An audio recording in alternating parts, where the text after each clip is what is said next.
You know that SNL skit about women who drink out of big dumb cups? Well, Heather, I finally have one and I love it. I love my big dumb cup. Sounds pretty dumb. That feeling when you're in the desert at night wearing open-toed shoes and the guy you're with is telling you all about the different types of scorpions that come out when the sun goes down. Oh, what good timing.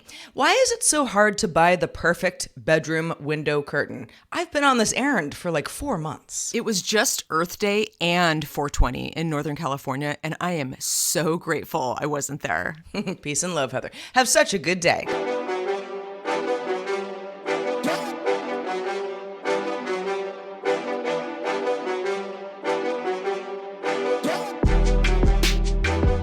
Hello, world. Welcome back to Have such a good day. The show. Whoa, that was like, I felt like you were like in my brain.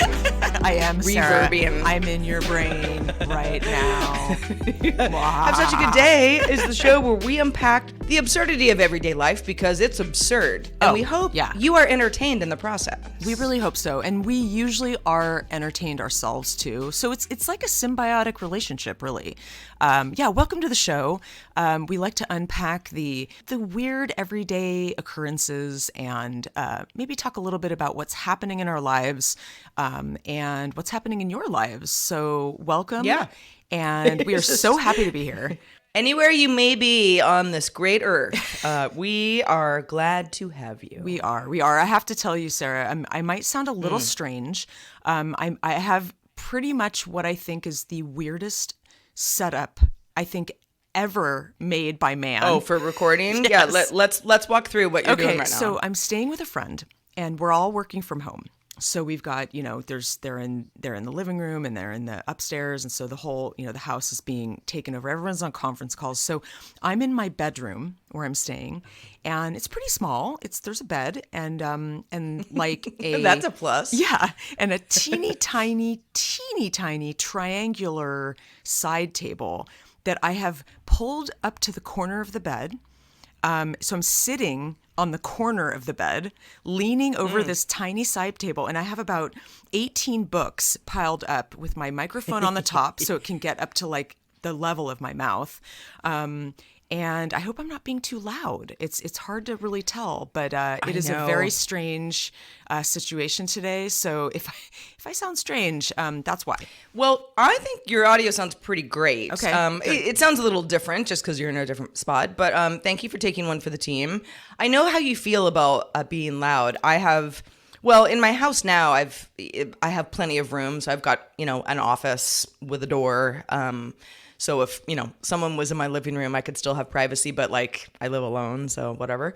But I have often thought about, going to like a co-working space. Mm-hmm. Maybe not even every weekday, but just kind of having that if I just want to get out of the house.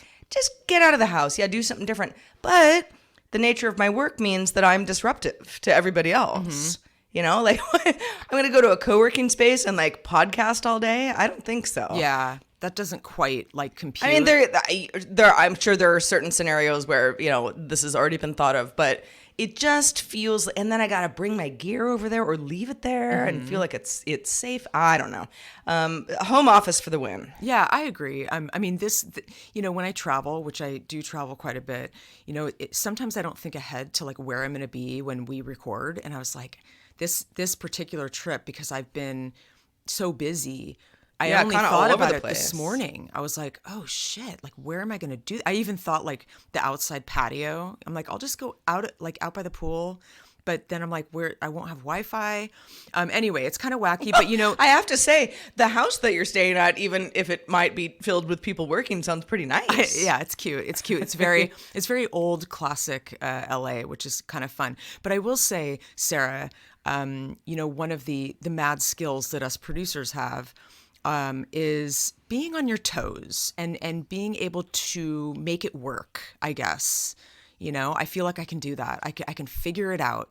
And I thought I couldn't make it work this morning, but I did. Here we are. Yeah. I know that feeling. And, obviously Heather and I are in, video and audio production and have been for a long time. But I also, I love to use the word producer for all sorts of things in my life. It's like go into put the producer hat on and make it work. Yes, you have to. Right. And, if you're a good producer, you got to roll with the punches. You do. Because everything's going to just break all the time. Absolutely. And I mean, listen, I lose my shit often about all sorts of things. But that feeling where you're like, okay, this is totally not what we expected. We're going to have to make some changes on the fly. I am cool as a cucumber. Let's do it. Oh, absolutely. That's like sometimes it's like you have no time to be like, no, you can't. You just have to do it. I really think that is an innate quality that you have to have as a producer, because anything that can go wrong will go wrong. And so you can't stand there. All these people are looking at you to make a decision. You can't stand there and go, and like throw your hand, like shrug emoji. You have or to be like, make it was a decision. supposed to be different. It was Exactly. supposed to be different. No, you got to move on. You got to move quick. Now, as we're talking about this, I realize, there could be people listening to this being like, well, I mean, being a parent is sort of like production, right? Absolutely. You got to keep your cool. You got to keep the kids fed. Somebody's having a meltdown. Okay, we're going to the park. It's like, Absolutely. It's all, there are many ways to produce your life, as it were. Oh, I think being a producer is something that, because I even have applied it on this very show to running my dad's business, which is a totally different industry. But absolutely, my producer chops have come into play. I have to be on my toes for that business too, in a slightly different way. And I needed to get an education in that subject matter. But once I did, the producer chops definitely apply to just life, like producing your life. Really? Project management. I mean, there are so many terms that maybe have slightly different meanings depending on your industry or, the task at hand. Mm-hmm. But it's just sort of, I don't know. Sometimes people go like, well, what do you do? What do you do for work? And I say, I know what it seems like I do is sit in front of my computer and press record. Mm-hmm. But a lot of things go into getting to that point. Have Such a Good Day, our show, which Heather and I love specifically because it's kind of fluid and, we don't feel, like we have this like rigid format.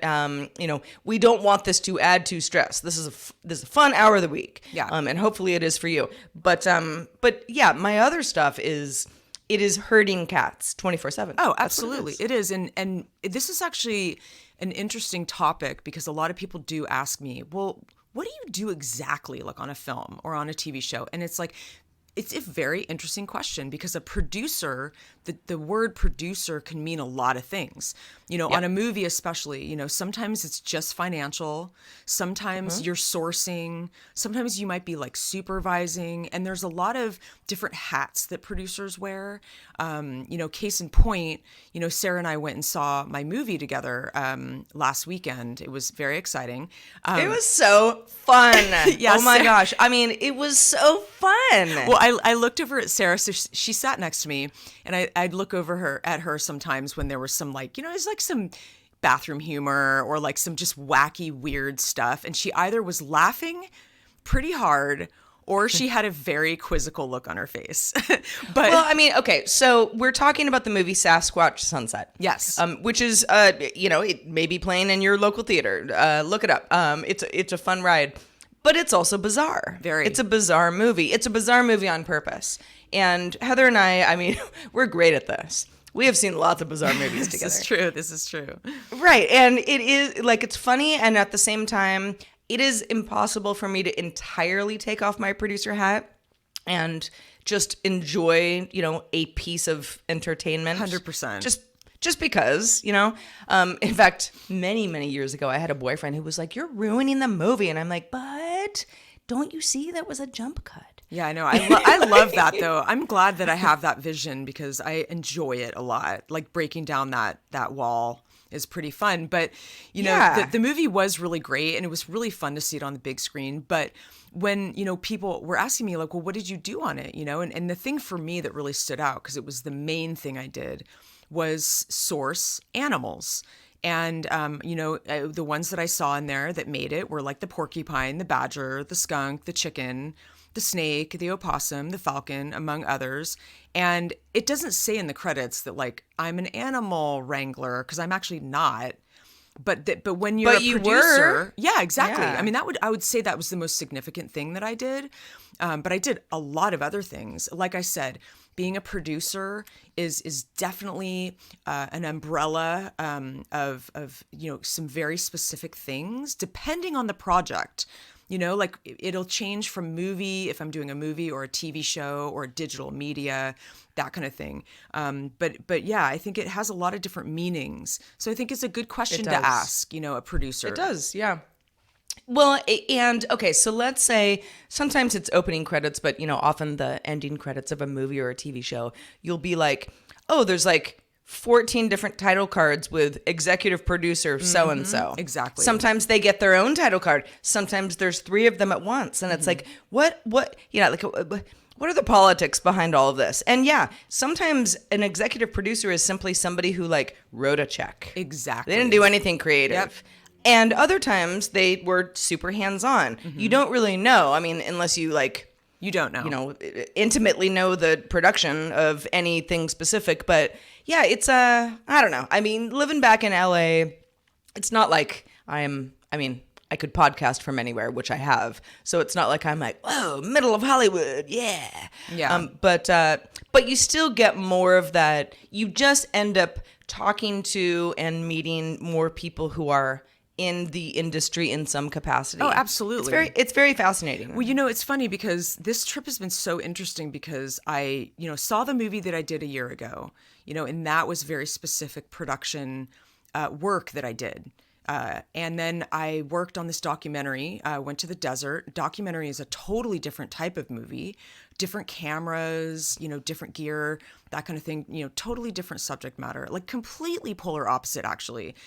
So just switching gears into that and not only being on your toes, but, switching gears, like being able to like jump from one subject matter to another. And then last night I had a dinner with somebody who, she's actually a screenwriter, and she wants to work with me on this autobiography about my family that's been sitting around for, yeah, you've been talking about this for since years. I've known you. Yeah, exactly. And so she's somebody who has come up with a concept because it's a big autobiography. It spans, Japan, Berlin during World War II.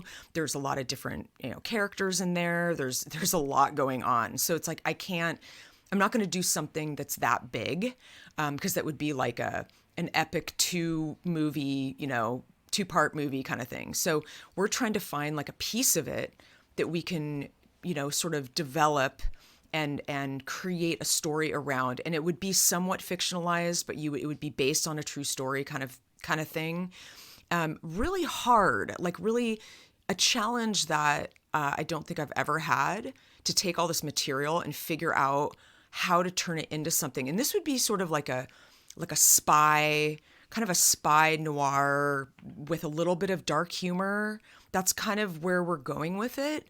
And the person that I met with is somebody who has an agent. In fact, her agent is the agent of the filmmakers from Sasquatch Sunset. So kind of a cool coincidence, total coincidence.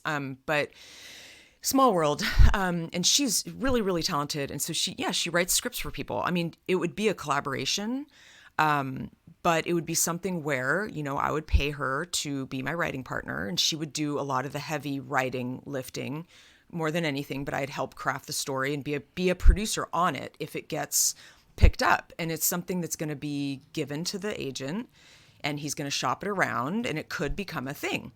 And so kind of interesting to talk to her about what the possibilities are. And again, a different producer hat, because it's more in the development. Like, yeah. I'm not in the field with this yet. I'm in the pre-production, development phase, where you're talking about story and characters and how is this going to play out on the big screen. So this week has been kind of hard on my brain because I feel like I've had to like really kind of like pivot. Download a lot of info and be like, okay. Yeah, what's a lot. the next step? Definitely a lot. How's your week been going, Sarah? Well, it's been going good. It's been going good. I mentioned that I'm on a bedroom curtain mission. So, for context, my apartment has a lot of windows, which is great. Good natural light, always a plus. And every room has window coverings. And they really run the gamut. My living room has curtains. Dining room has curtains. Kitchen has sort of a rolling, roller. I don't know, whatever. I need to replace that. The sunroom has what are they called? Roman blinds, which are lovely, but they're sort of unwieldy. Anyway, we have window coverings except in my bedroom. And the bedroom faces east. Mm-hmm. So in LA, I get blasted with the sun first thing in the morning because that's just where the bedroom is. 3 windows in there, it's bright as heck by 7 a.m. Not a problem.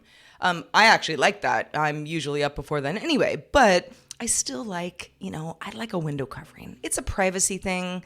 I'm above my neighbors, so it's like if I'm laying in bed, even if I'm watching TV, like no one can actually see me, but I still I want the window covering. Oh, absolutely. And it is still unclear to me why my entire apartment has window coverings except in the bedroom. Probably the former tenants had like nice ones and then just took them. Yeah. But I have gone down the rabbit hole, Heather, and I know you've been there where it's like, oh, okay, I take my tape measure out. I'm like, okay, curtains I need 3, cover 3 windows. Yeah, 48 wide, 72 long or thereabouts. Yeah, like I'll just like go on Amazon and like find something. Mm-hmm. It doesn't have to be fancy, and I need a curtain rod and we're good to go.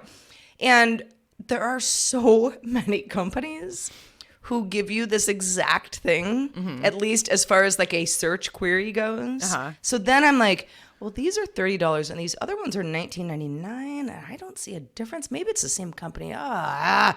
And so I've been looking at this stuff. I also got a duvet cover that is new. We talked about this last week. I pulled the trigger, Heather. Good. What did you get?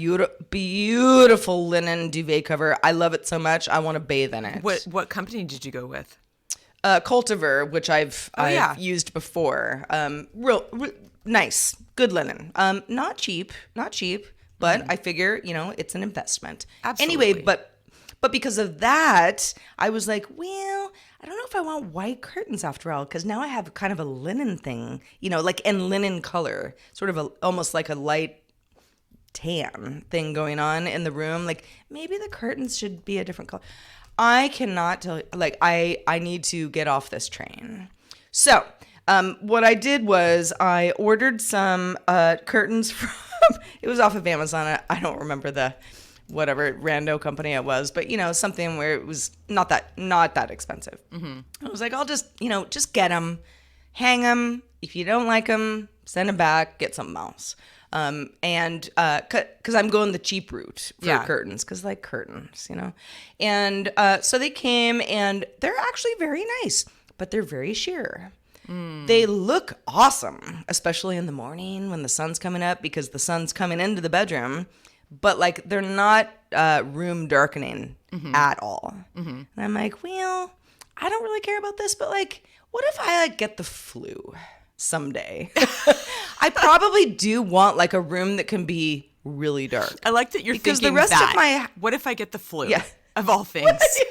Well, because it's like room darkening doesn't. I don't really need that to sleep because I wear eye pillows. Eye masks. Yeah. If I have to, totally fine. But I like the option of being like, maybe I'm having just like a sideways day, week, month, who knows? Mm-hmm. And just like to have like the bedroom, because I got a TV in there now, and just have it like kind of dark.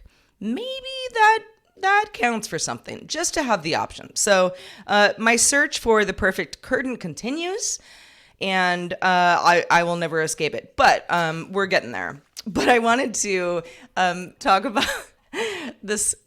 So my neighborhood is whenever anybody asks me, and some friends of ours who were at the movie that we went to last weekend asked me, "Oh yeah, where in LA are you?" And I say, "Arlington Heights," and they go, "Oh, I don't know where that is," because it's a small neighborhood. It's not really a neighbor, like it's like a 4-block radius. It's a tiny little part of a larger neighborhood, which I would say to people is called LA's mid city. It's just in the middle of the city. Yeah. Which is great. Anyway, my neighborhood happens to have several middle schools not too far from me, which is a good thing because a lot of my neighbors are just like nice families with kids. When I walk Otis in the morning, kids are going to school. Well, sometimes I beat them because I'm going earlier, but kids are going to school. The littler kids, have, holding mom's hand. They've got backpacks, and they say hi to Otis, and it's so cute. And I don't know if it's just sort of the nature of middle schoolers when they're done with school for the day, but I have found that in the morning it's like super chill. In the afternoon, if I'm doing like a neighborhood walk, it's like the middle schoolers are out in force. They got skateboards. They're wearing really big jeans. They've got a variety It's all of about the big jeans right now. colorful headphones. Yeah. And like that. It's like, I mean, high schoolers are their own breed, but like the 6th, 7th, 8th grade kind of part of your life, you get a lot of like kids who are like posturing and yelling and being crazy, and these are like urban kids. Yeah. So they're sort of unruly. Anyway, Otis and I were doing an extended walk yesterday because I had some time and I wanted to get my steps in, all the things. And we just happened to go a way we don't really go when Johnny Cochran Middle School was getting out of class. And I swear there were like 400 kids around us. Like it was like we were alone and then we were swarmed.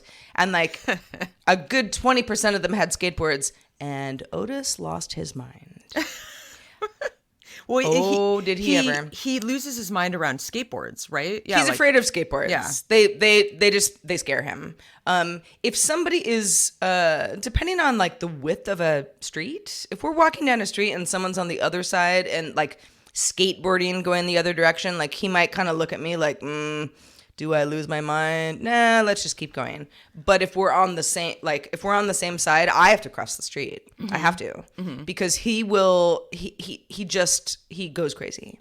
And sometimes people on skateboards are like, yep, let me just not ride past you. I get it, because this is a pretty common thing in dogs. And other people don't understand why my dog has decided to have a meltdown, in a yard, and they kind of look at us like, wow, she really can't control her dog. I'm like, I could have if I didn't walk by a middle school at 3 p.m.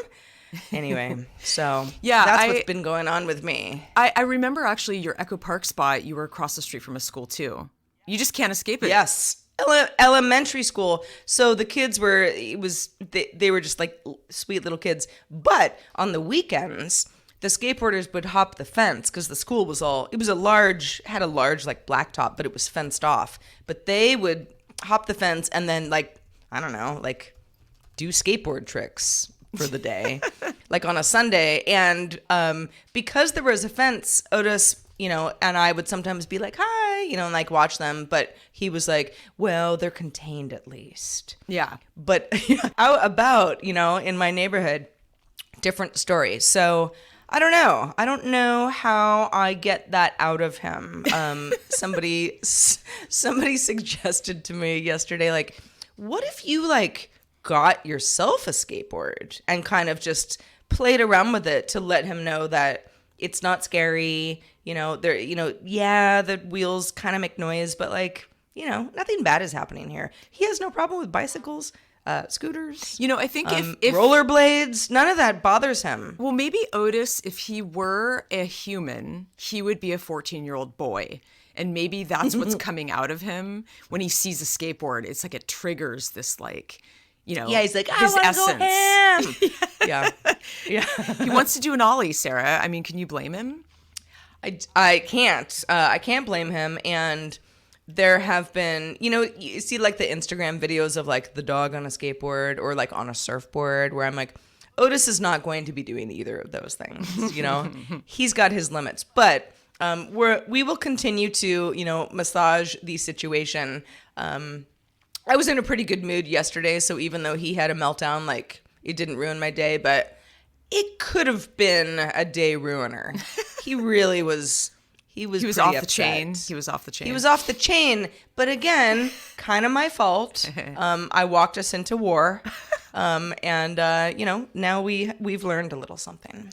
It's always nice to learn something new, Sarah. I didn't learn a lot of new stuff, but this last week, I was reminded yet again, because I forgot. It's so easy to forget things, about the masochistic nature of field production, the desert edition. I believe I've shot in the desert before, but we spent a couple days out in Joshua Tree, as I mentioned at the top of the show, and I love the desert. I mean, I miss the desert. I love Joshua Tree. It's so magical and special, as most of you know. A lot of people have gotten inspiration from it, including a very large band called U2. So we spent a couple days out there. We actually went out to visit an artist who works in the desert. He actually has a huge spread in 29 Palms. And cool. Yeah, it was cool and weird and kind of like a place that I wouldn't want to live, because 29 Palms is pretty remote. I mean, it's right next to, it's pretty much Joshua Tree, but all of the like structures out there are pretty spread out. So you're kind of alone out there. It's very isolated. Anyway, he had just like a really kind of, not ramshackle, but it was pretty funky like place where he slept, and small kitchen. And then he had a huge shipping container, like really cool, like kind of weathered shipping container that he stores a lot of his art in, because he does these big sculptures that are sort of inspired by the desert, I guess. That was sort of the point. And he had us over for dinner. It was just like kind of a fun, weird thing where this like kind of quirky artist like has you out to his desert, studio. He has a huge kiln outside where he fires his stuff, and he showed us around. He worked, while we were rolling cameras. He was doing some sculptures and, made dinner for us. He only requested a bottle of mezcal. And we sat outside, and actually that night, it was a full moon. And the full moon light in the desert like that is gotta be the most magical lighting like ever. It was so unbelievable.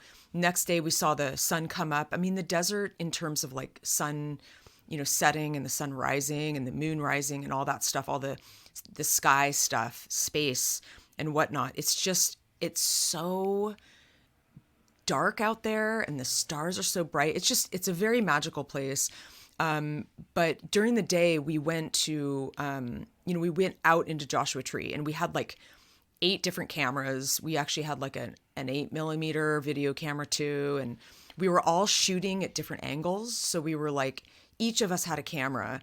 And so we were breaking the fourth wall, because that's what we're doing with this project, where I'm shooting the filmmaker, shooting the star who's also shooting the environment. So it's like this really fun kind of thing, and all hands on deck. And it's the desert can be very unforgiving. You're out there all day. It's hot.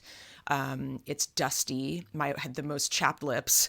And you're walking through, and there's all these just tons of not just cactus, but these tumbleweed bushes that have burrs on them and that have little sharp little thorns, and your ankles just get all cut up.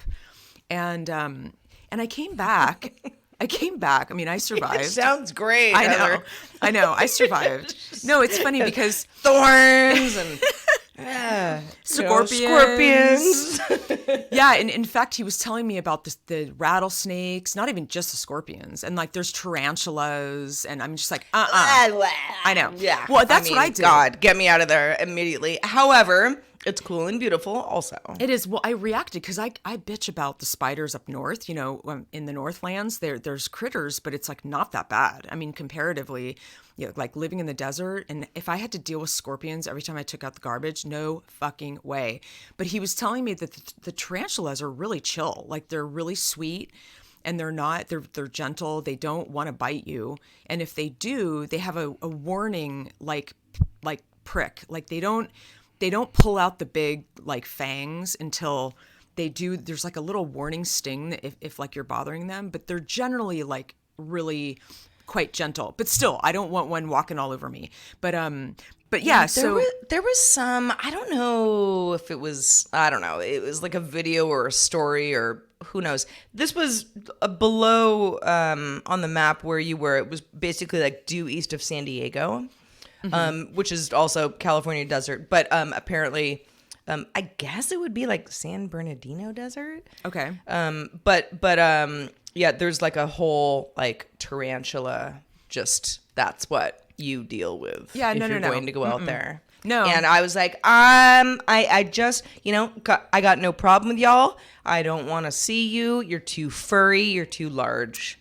You have a beating heart. Like, no, Yeah, I absolutely. I can't have it. And the body, like their bodies are so big. Like if you crushed it, They're would like just muscular spiders. Yeah, no.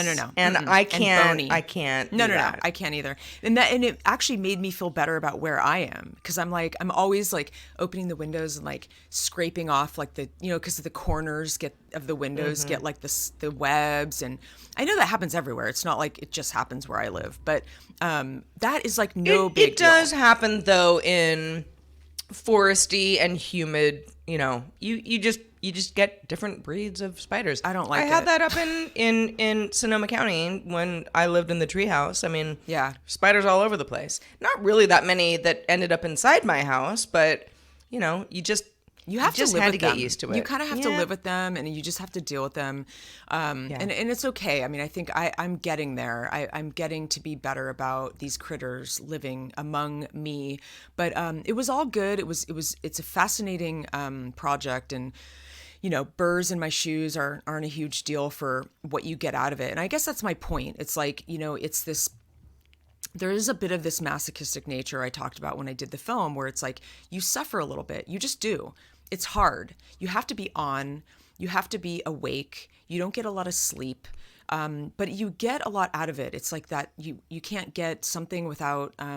You have to work for it to get to reap the benefits. And so, I did come back with a mysteriously injured hand, which was odd.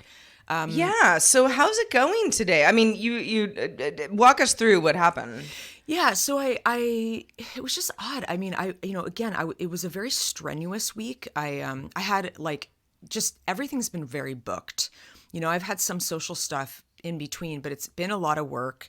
We kind of had to bounce from location to location. I've done like 4 interviews this week at different locations, and we're like I was kind of carrying around like some heavy bags. I did carry some gear. I don't recall it being that strenuous, but I was carrying some big cameras and stuff. And I use my right hand. It's just the hand that I use. And, when I came back into LA, I was really wiped out. We didn't sleep very much. I was pretty rough. Like, so I had to spend like the next day kind of napping, and like my hand, like specifically my pinky, just started to kind of hurt. Like I strained it. It felt like a sprain or a strain or something. And it was like slightly swollen, so I iced it, just like thought it was maybe a strain. And then it kind of my hand got a little puffier, and I kind of thought, God, maybe I got bit by a scorpion or something when I was sleeping. I don't really know. It could be a combination of things, but it's way better today. I wasn't able to make a fist though. When I talked to you, Sarah, I think it was yesterday, it was a little freaky. I like woke up and it was, whoa, what is going on? So I don't really know what it is.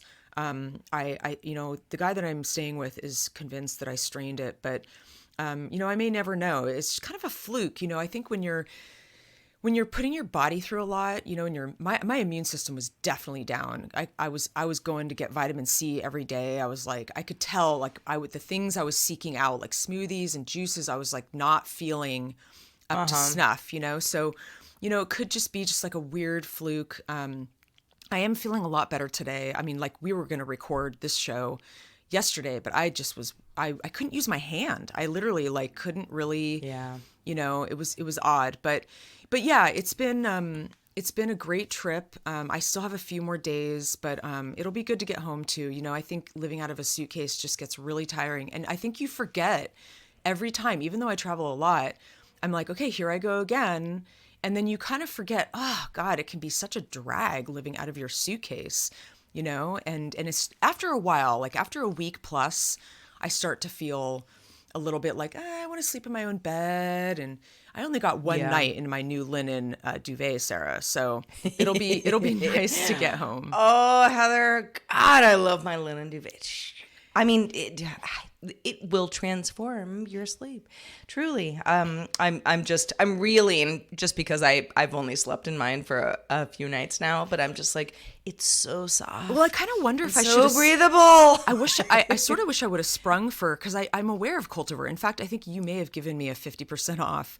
I bought some sheets from them. That's my jam. That's my jam for linen. You know,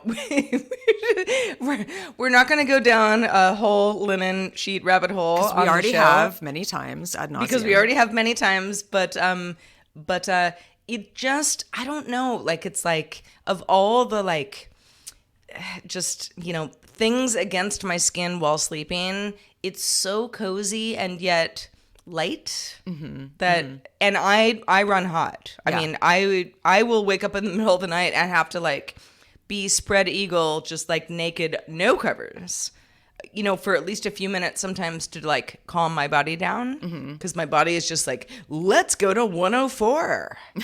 I don't know why, but yeah, love the linen sheets. I know it's definitely a quality of life thing.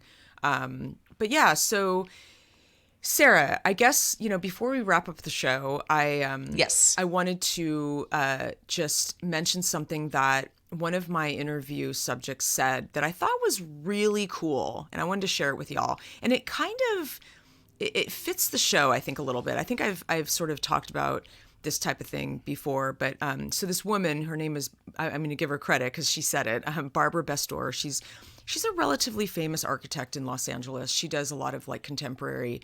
Her office was like dreamy. I was like, oh my effing God. It wasn't even like fancy. It was just a beautiful space. The coolest like style. This woman was like, had the most mad style. And just the interior design of it, and just her books were just, she had the most amazing like bookshelf, you know, it's just like a beautiful, like just really good taste. She was just an interesting person. I would have liked to have extended, you know, and had lunch with her or something, but she, you know, 20 plus years ago started this architecture firm, and they do renovations and stuff. And she said that this was sort of like her tagline for her business when she started to hire people and kind of tell people like what, you know, what her sort of goal is with creating spaces for, you know, to enjoy the space that you live in and whatnot. So she said that she thinks that everyone should experience strange beauty every day. And what she meant with it was, when she designs houses and spaces, living spaces, that she thinks about that while she's designing. It's like, let's enjoy the everyday space that we live in, because we might as well. We spend so much time in those spaces. And I thought that was really cool. And I think she also meant it as in, look around you, you know, like enjoy. I know for me, when I come to Los Angeles, one of the things I love is the architecture. I absolutely, you know, just walk around and I just enjoy looking at the architecture, and the skyline, and just the sort of the texture, you know, of this place. And I thought that was kind of a cool way of, you know, a little mantra for your day, you know, like try to find something that's beautiful and strange, or maybe just beautiful, or maybe just strange. So yeah, there you have it. Well, I love that, Heather. That is very zen of you, and I'm I very know zen. that you're very, all things considered, sitting on the edge of the bed, like on a rickety desk with like 18 books, propping your laptop up. I'm still very zen. I admire your craft. Thank you. But I know you've had a good trip down here, and you're going to be here for a few more days, and I hope to see you again. Yes, definitely. And it'll be fun, but it's never not a struggle. No, it's not. Life. It's not. It's there's always man, it's so true. But there's both. And this is why we do the show. We're going to talk about the good, the bad, the evil, and the beautiful, the bad, and the evil. strange. Yeah, exactly. And real quick, just because I know we've been talking about this in our Discord, just in general, the Discorders, and shout out to y'all, are we'd love to talk about, like, here's what I'm watching. I saw this movie, or I'm into this TV show, or whatever. Even though we talk about other things as well, but I did want to mention that I am loving the Ripley series on Netflix. That's a really popular one right now. Yeah, it is it's so good. And if you've seen the movie, The Talented Mr. Ripley, it will, at least for the first few episodes, kind of be on that same, like, it's basically the same storyline. But it's like more crazy. And it's all black and white. You're in Italy. I mean, what's not to like? Yeah, I watched the first episode, and I liked it a lot. And Elijah's not a big TV guy, so he's just like, I don't, it's fine, whatever. And I'm like, all right, whatever, dude, I'll watch it myself. But that Andrew Scott, if you like him, that actor, All of Us Strangers, that movie, he's pretty great in it. I'm not familiar with him. I mean, now I am, but like, besides the fact that I think he's doing real great in this series, I didn't know him before, or not to my knowledge. But anyway, really liking Ripley. Kind of dealing with Sugar. That's the Colin Farrell vehicle on Apple TV Plus. Yes. It's fine. It's good. I don't know. Between the two, I'm much more invested in Ripley. Yeah, I've been watching, actually, because I'm going to be on my own Elijah's actually coming down here for 10 days, and we're not even crossing over. So I go home for a couple days, and then he's down here. So I'm going to have the TV to myself. So I'm probably going to catch up on some stuff. Oh yeah. I actually have to say, one of my we could guilty do like pleasures, a watch party. Let's do it. Let's do it. There's that new Riley Keough series on Hulu that I want to see. It's like a mystery thriller. Y'all probably know, and there's been a lot of ads for it, but it is called, what is it called, actually? Oh, it's called Under the Bridge. Under the Bridge. It's a mini series. I haven't even heard of it. Yeah, and she's it's totally up my alley, because it's like about, I think, a kidnapped girl, and she's a investigator or something. But she was in my movie Sasquatch Sunset, actually, and I will say, just real quick, she was quite wonderful in it. I was actually pleasantly surprised. But I've been watching, Sarah, maybe you'll appreciate this, because I don't usually have these guilty pleasures like you do. I miss them. I'm not better than them, but I have been watching the latest season of American Horror Story, Delicate, with Kim Kardashian and Emma Roberts. And it's bad, but it's good. And it's dark, and it's scary, and it's weird, and it's just such candy. It's like a popcorn and candy kind of thing. So I've been really enjoying that. Well, how about that? If anyone out there is like, Heather and Sarah touched on, some shows and or movies, but like, I've got a great one. Please do send it our way. hi@havesuchagoodday.com is where you can send that email. I mean, you can get a hold of us on variety of different places, but that's an easy one. But as we wrap up this show, just a reminder, I mentioned our Discord. You can join our Discord if you become a patron, if you are a patron, at the $5 and up level per month. It's just sort of like a back channel where we're all just, we're just yakking together. It's a great group of folks. Shout out to the Discorders. Yes. And patrons in general. Thank you so much for being part of our little journey here, which has gone on for quite some time now. If you are listening to the show and you would like an ad-free version of the show, and, maybe you want to get into the Discord, maybe you don't care about that, all good. But patreon.com/havesuchagoodday is where to find out more about how to directly support our show. We're a small and humble team, 2-woman army, and we're so glad to have you, and we'd love to have more of you. Yeah, spread the good word about Have Such a Good Day. And remember that small talk is the glue that binds us all together and the armor that shields us from each other's darkest thoughts. Wow, that was very poignant. That was John Wilson. I stole that from How To with John Wilson. I was like, wow, Heather, you just pulled that out of your pocket. Wouldn't that be amazing? Oh, man. I don't know if I'm that talented, but... John Wilson. Love that guy. Also, that's a fun watch. All right, everybody. We are going to wrap up episode 235 of Have Such a Good Day. Thanks for joining us. Yes, and we'll talk to you next week. So much. Peace and love. Bye.